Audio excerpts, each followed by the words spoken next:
नमस्कार मित्रांनो, थोडक्यात पण सपोर्ट सारांश प्रेरणादायी ह्या यूट्यूब चॅनलवरती मी आपल्या सर्वांचं मनपूर्वक स्वागत करतो।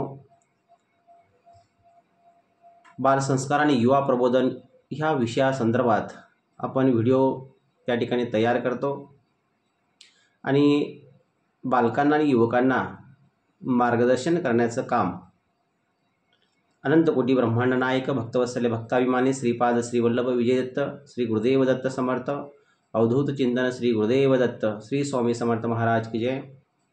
परमपूज्य गुरुदादा परमपूज्य गुरुमाऊली यांच्या आशीर्वादाने आणि समर्थ सेवेकरांच्या कृपेने आपण बालसंस्कार आणि युवा प्रबोधन या विषयाच्या माध्यमातून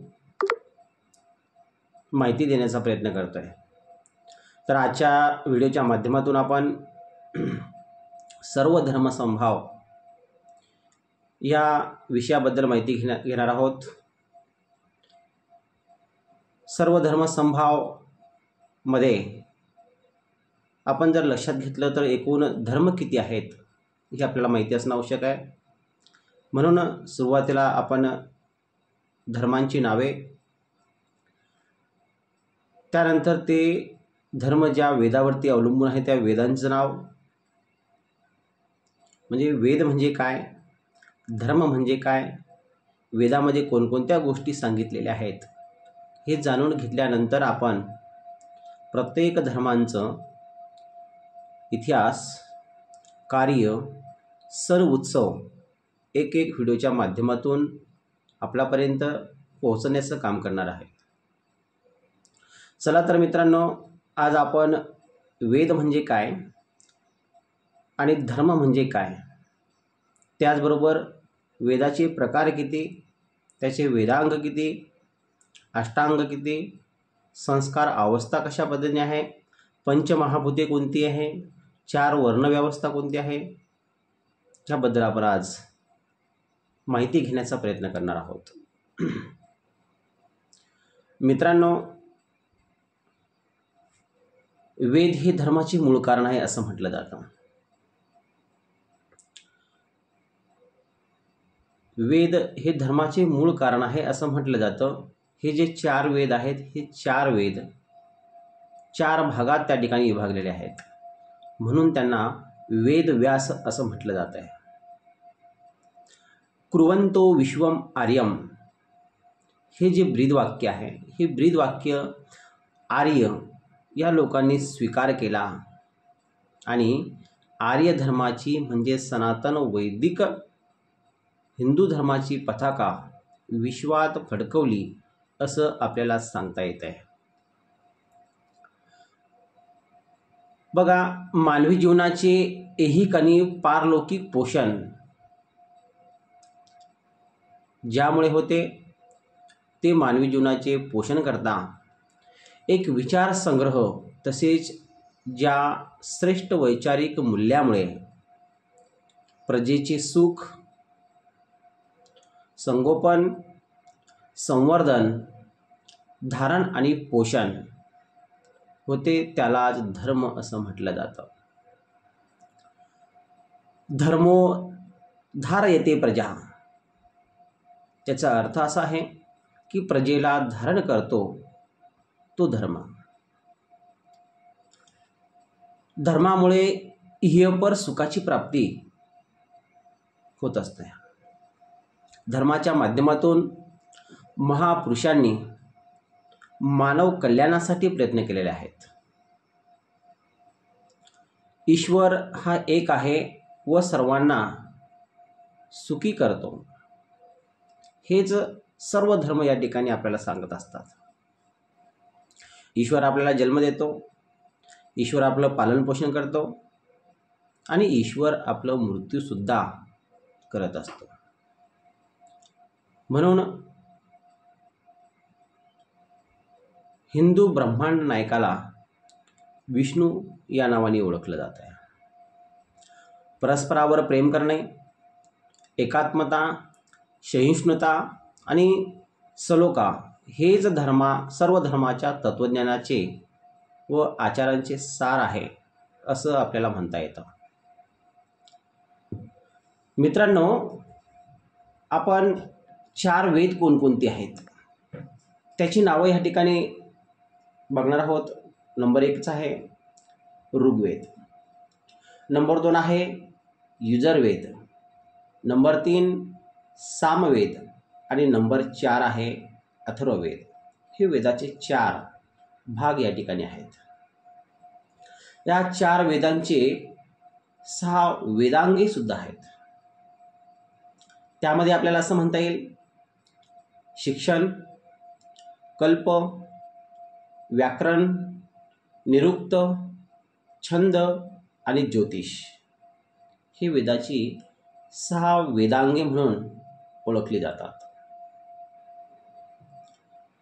6 शास्त्रे कोणती आहेत?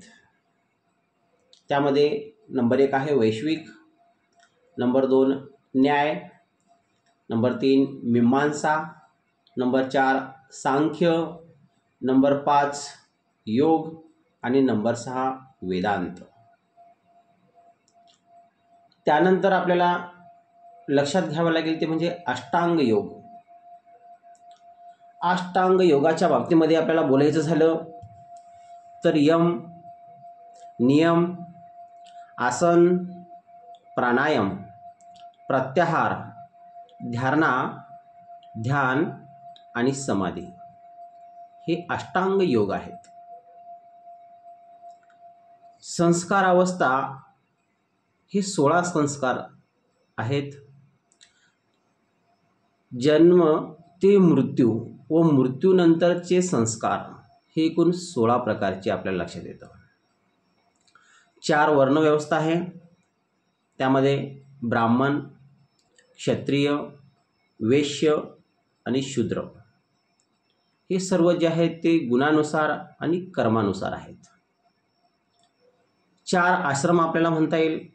त्यामध्ये नंबर 1 ब्रह्मचर्य, नंबर 2 गृहस्थाश्रम, नंबर 3 वानप्रस्थाश्रम आणि नंबर 4 संन्यासाश्रम. याचमध्ये आयुर्वेदाचे 8 प्रकार आहेत.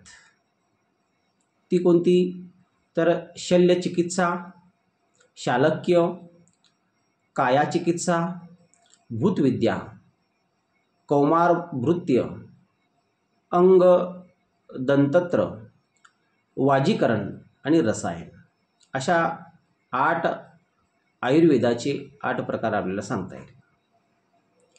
त्यानंतर एकूण 14 विद्या आणि 64 कला आहेत.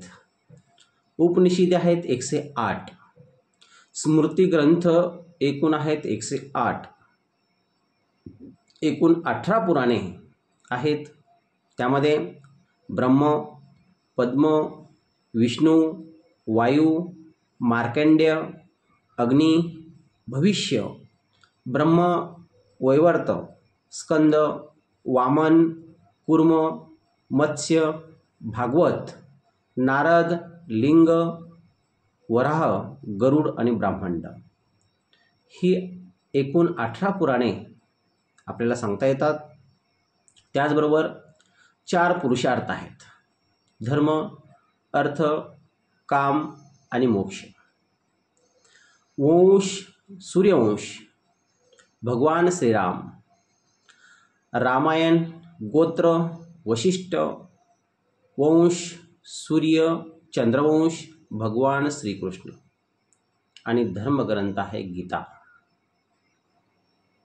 मित्रांनो, हिंदू धर्मामध्ये ह्या सगळ्या गोष्टी आपल्याला आढळून येतात आणि हे आपल्याला माहीत असणं आवश्यक आहे. कारण ही संस्कृती आहे. संस्कृती जर टिकली तर धर्म टिकू शकतो आणि धर्म टिकला तर राष्ट्र टिकू शकतं आणि राष्ट्र टिकला तर प्रजा टिकू शकते.